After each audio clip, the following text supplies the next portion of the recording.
Under పాస్లు, స్కూటర్లు పోయే under పాస్లు కావచ్చు, మనుషులు పోయే అండర్ పాస్లు కావచ్చు, అసలు మనుషులంటే వాళ్ళు పట్టాల మీద పోకుండా ఉండేటువంటి చర్యల కోసం ఎన్ని వందల కోట్ల రూపాయలు ఖర్చు అయినా 100% రైల్వే డిపార్ట్మెంట్ చేతనే ఖర్చు పెట్టించి కట్టిద్దామని కూడా ఒక మనం పెట్టినాం. కాబట్టి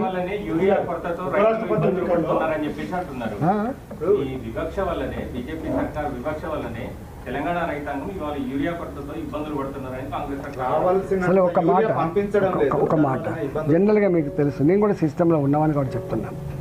ఎప్పుడు కూడా రాష్ట్ర ప్రభుత్వాలు వాళ్ళకి ఎంత అవసరం ఉందో ఎక్స్పెక్ట్ చేసుకొని ఇండెంట్ పెడతారు, దాన్ని తెచ్చుకొని గోడౌన్లో స్టాక్ పెట్టుకుంటారు.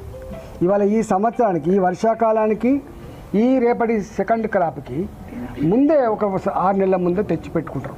మరి వీళ్ళు ఎక్కడ ప్లాన్ పోయిందో నాకు తెలియదు. వాళ్ళు ఇండెంట్ పెట్టిందా లేదా, వాళ్ళు అలకెడి చేసిందా లేదా, డబ్బులు కట్టిందా లేదా, అదొక ప్రశ్న. కానీ రెండోది ఏంటంటే అన్నిటికన్నా ముఖ్యమైనది, భారతీయ జనతా పార్టీ ఎప్పుడు కూడా నరేంద్ర మోడీ గారి ఫిలాసఫీ మళ్ళీ చెప్తున్నా, 100 సార్లు చెప్పినా మళ్ళీ చెప్తున్నాం, రాష్ట్రాల అభివృద్ధిలోనే దేశ అభివృద్ధి ముడిపడి ఉంది. ఇది భారతీయ జనతా పార్టీ నరేంద్ర మోడీ గారి ఫిలాసఫీ. మీకు తెలిసి ఇలా రైతు బంధు ఇస్తున్నారు, తెలంగాణకు రాదా అండి చెప్పండి? తెలంగాణకు రాదా చెప్పండి? ఇవాళ నేషనల్ హైవేస్ కన్స్ట్రక్షన్ ఉంది, రాదా?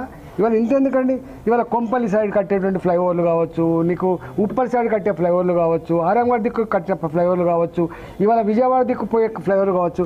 ఇక్కడ ఆనాడు బీజేపీ గవర్నమెంట్ లేదు, ఇవాళ కూడా బీజేపీ గవర్నమెంట్ లేదు, కానీ కడుతూనే ఉన్నాం.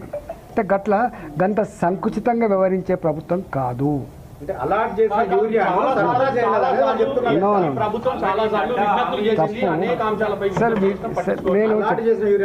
విజ్ఞప్తులు కాదు కావాల్సింది, ముందే ఇండెంట్ పెట్టాలి, డబ్బులు కట్టాలి, ట్రాన్స్పోర్ట్ వెహికల్స్ తెచ్చుకోవాలి. నేను స్వయంగా ఉండి కాబట్టి చెప్తున్నా, రైల్వే రేకులు దొరకబట్టుకోవాలి, తెచ్చుకొని స్టాక్ పెట్టుకోవాలి, ఇబ్బంది లేకుండా చేసుకోవాలి కదా, బాధ్యత ఉంటుంది. వాటికి కేంద్రం మీద నెట్టేసి మా వీళ్ళ బాధ్యత ఎట్లా సాధ్యమైందండి?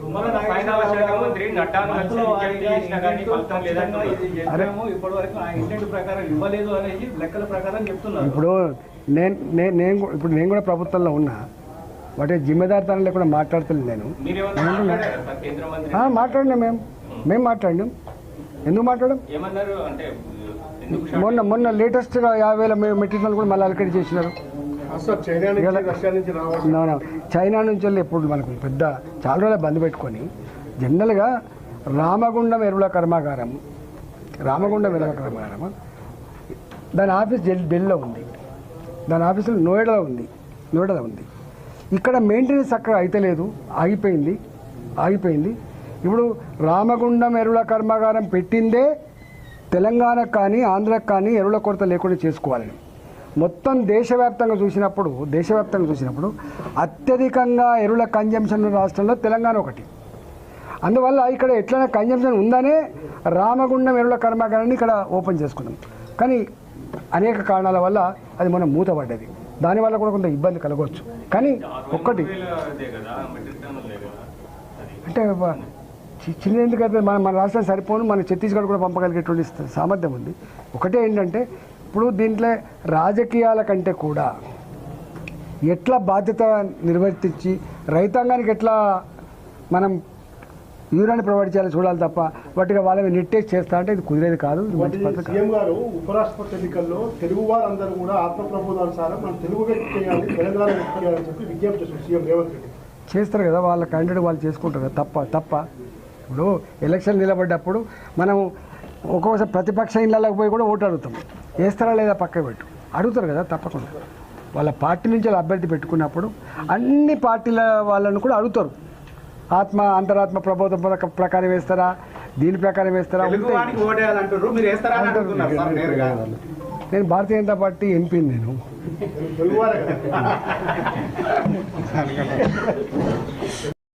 పరిధిలో వేలాది ఇండ్లు గతంలో ఏవైతే కట్టబడ్డావో ఆ కట్టిన ఇండ్లు విసిరేసినట్టు ఎక్కడో రిమోట్ ఏరియాలో ఉండడం వల్ల కరెంటు సౌకర్యం చక్కగా లేదు, రోడ్ల సౌకర్యం లేదు, డ్రైనేజీ సమస్య, లిఫ్ట్ల సమస్య, చివరికి అలొకేషన్ కూడా సంపూర్ణ జరగలే. ఈరోజు పొంగులేటి శ్రీనివాసరెడ్డి గారిని ఈ మొత్తం పరిధిలో కట్టబడ్డ డబుల్ బెడ్రూములు ఆ యూనిట్లలో ఉన్నటువంటి సమస్యల మీద సుదీర్ఘంగా చర్చించడం జరిగింది. మీరు అలకేట్ చేసినటువంటి వాళ్ళు ఇళ్లల్లో ఉండాలంటే ఈ సమస్యలు మీరు పరిష్కరించండి. రెండవది, ఎవరికైతే ఇండ్లు అలకేట్ అయినాయో వాళ్ళు కాకుండా వేరే వాళ్ళు వచ్చి ఉండేటువంటి పరిస్థితికి సరిదిద్దే ప్రయత్నం చేయండి. అదేవిధంగా ఆ ఇన్ఫ్రాస్ట్రక్చర్ కూడా కొన్ని డబ్బులు అలకేట్ చేసి వీటి సంపూర్ణంగా 2 నెలల్లో 3 నెలల్లో ఎక్కడ ఇరిటేషన్ లేకుండా పేదవాళ్లకు డబుల్ బెడ్రూమ్లలో చేర్చే ప్రయత్నం చేయమని చెప్పి